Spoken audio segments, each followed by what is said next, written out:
Hello दोस्तों, नमस्ते, प्रणाम। हम एगो माड़ो के गीत गाओ तनी, वैसे क्या अच्छा लगी तो लाइक कर दे।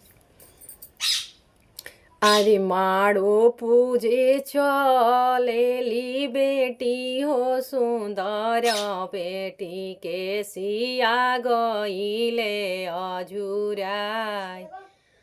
अरे कईसन बढ़ैया तोहरो हवे, आपन पापा छिले ना जाने माड़ो बाँस। अरे कईसन बढ़ैया तोहरो हवे, आपन चाचा छिले ना जाने माड़ो बाँस। अरे लगन के माँ, अरे अच्छे बढ़ैया हमरो हवे, सुंदर बेटी छे छिलले माड़ो बाँस।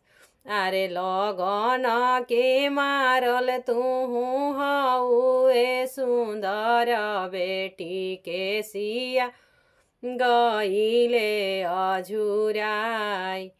अरे लगन के मारल तुहु हऊ, सुंदर बेटी के सिया गईले अझुराई।